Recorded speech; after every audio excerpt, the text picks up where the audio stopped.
Salut tout le monde, j'espère que vous allez bien les amis. On est parti pour une nouvelle vidéo. On va démarrer avec les deux unes des quotidiens madrilènes. Premièrement, la une du quotidien AS qui titre sur la qualification de l'Athletic Bilbao hier sur la pelouse du Metropolitano. C'était lors de la Coupe du Roi. L'Atlético qui venait d'éliminer le Real. Eh bien, les Colchoneros ont été éliminés à domicile par les Basques de l'Athletic Bilbao sur le score d'1-0.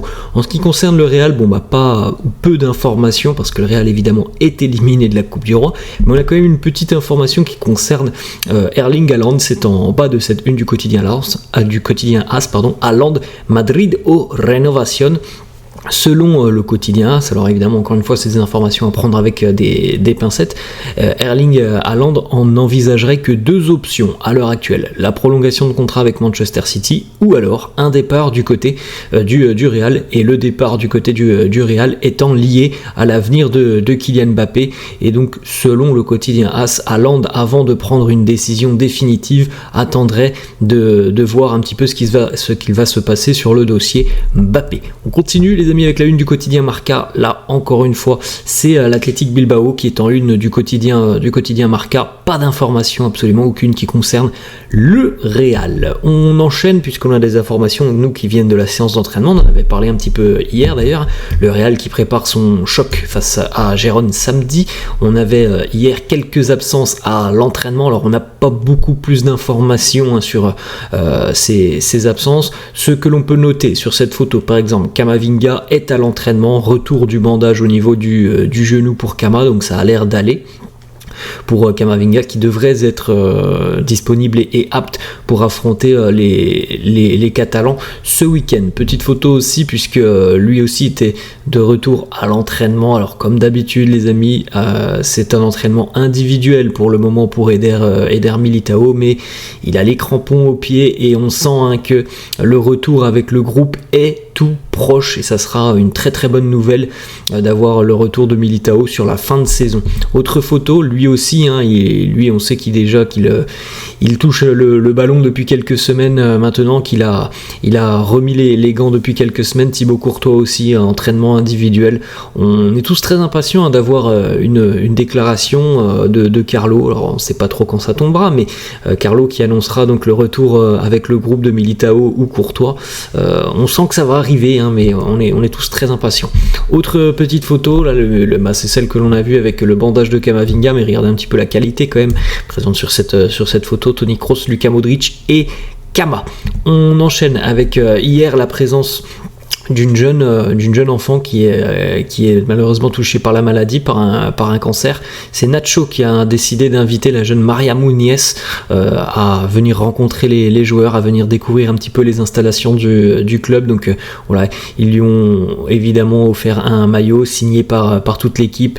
Elle a pu prendre des petites photos avec les joueurs. Donc voilà, une bien belle initiative de la part de Nacho qui, comme vous pouvez le constater, lui était habillé de manière normale, et il n'était pas habillé tout simplement en joueur de foot, parce que hier Nacho, on le rappelle, n'a pas participé à l'entraînement collectif. D'autres petites photos de ce petit échange entre cette jeune supportrice du Real malheureusement touchée par la maladie et les joueurs ou anciens joueurs, par exemple Raoul sur cette photo, ou encore Fede Valverde.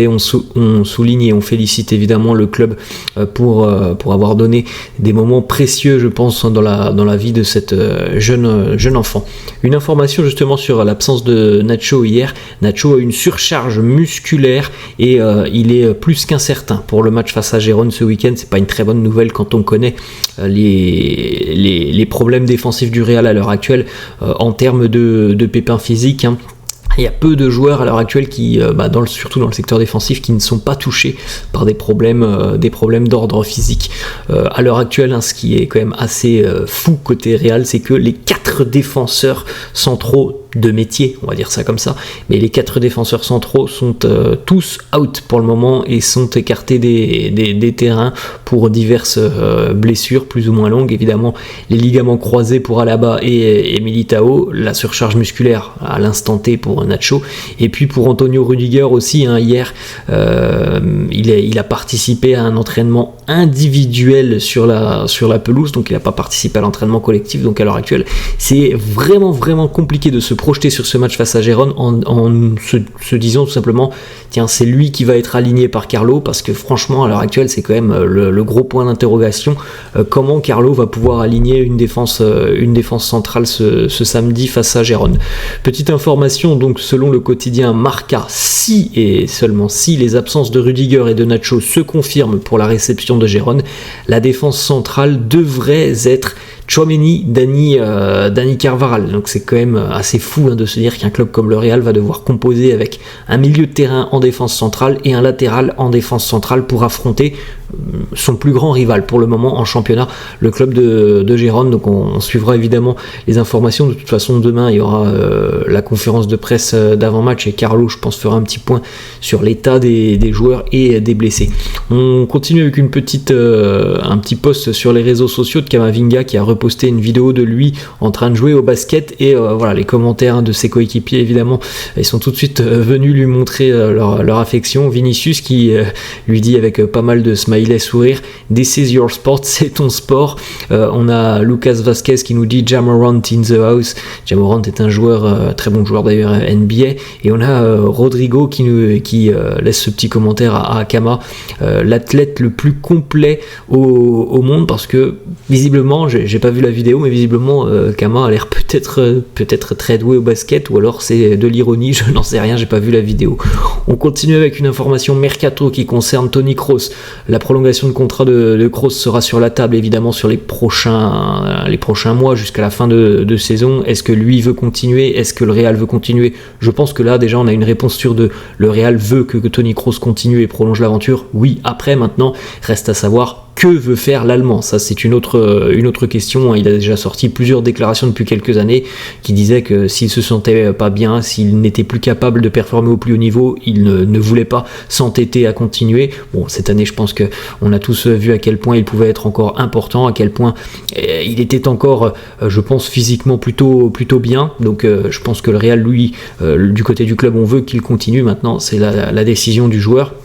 On sait déjà que la Juventus est intéressée, la Juve qui depuis quelques années a souvent réalisé des jolis coups sur des joueurs qui sont en fin de contrat et donc qui peuvent potentiellement arriver gratuitement. La Juve a déjà réalisé de jolis coups, donc la Juve s'est déjà positionnée un petit peu sur le dossier Toni Kroos. Autre information qui concerne le jeune Miguel Gutiérrez qui est toujours propriétaire, en tout cas le Real a encore des clauses et des options sur son contrat du côté de Gérone. D'ailleurs, il va affronter le Real ce week-end au Bernabéu. Il y a plusieurs clubs intéressés en Europe, le Bayern, Arsenal, Chelsea, Tottenham, tous se sont déjà présentés auprès de Miguel Gutiérrez et lui ont montré un fort intérêt. Manchester City aussi suit très attentivement sa situation. Pour rappel, le Real a une option de rachat à 8 millions d'euros et détient toujours 50% des droits du joueur, donc le Real a son mot à dire tout simplement sur l'avenir de Miguel Gutiérrez. Autre information, double information qui concerne Leny Yoro. L'objectif du Real est maintenant clair. Le Real veut signer le jeune Leny Yoro sur ce mercato estival qui approche. On en a parlé un petit peu hier, on a fait un petit peu l'état des lieux. Ça sera vraisemblablement 60 millions d'euros minimum qui seront demandés par le LOSC. Et puis du côté du joueur et de Lille, on sait désormais que le Real envisage de le recruter cet été, que le Real passera à l'offensive. C'est une officialisation, enfin c'est rendu public presque par tous les médias. Le Real ira sur Leny Yoro cet été. On continue avec une petite information qui concerne le président de la commission technique des arbitres, Medina Cantalejo, qui a été dénoncé pour manipulation présumée d'images de la VAR dans le but de nuire au Real Madrid. Alors pour le moment les amis, faut bien lire les choses, il a été dénoncé, il n'y a pas d'enquête qui a été lancée pour le moment, mais il y a visiblement des éléments qui font qu'il y a quand même des suspicions troublantes par rapport au rôle de ce personnage Medina Cantalejo. Et on termine les amis avec cette dernière petite information qui concerne justement ce match entre le Real et Gérone ce week-end, puisqu'il y a un immense panneau d'affichage qui a été dévoilé dans les rues de Madrid hier. c'est avec une représentation de l'équipe de Gérone et une inscription, donc évidemment gros coup marketing de Gérone et grossièrement du groupe City, avec ce message Cuando el curriculum no lo es todo. En gros, ça veut dire voilà, quand le CV ne fait pas tout, pour montrer un petit peu l'écart entre le Real, l'histoire du Real et Gérone, avec un CV qui ne comprend quasiment aucune grande ligne dans son histoire, mais qui à l'heure actuelle regarde droit dans les yeux le Real. C'est un joli coup marketing pour le club de Gérone. Voilà les amis, la fin de cette vidéo, j'espère que ça vous a plu. N'hésitez pas comme d'hab à lâcher un petit pouce bleu, n'hésitez pas non plus à vous abonner à la chaîne. Je vous laisse et je vous dis à la prochaine, ciao.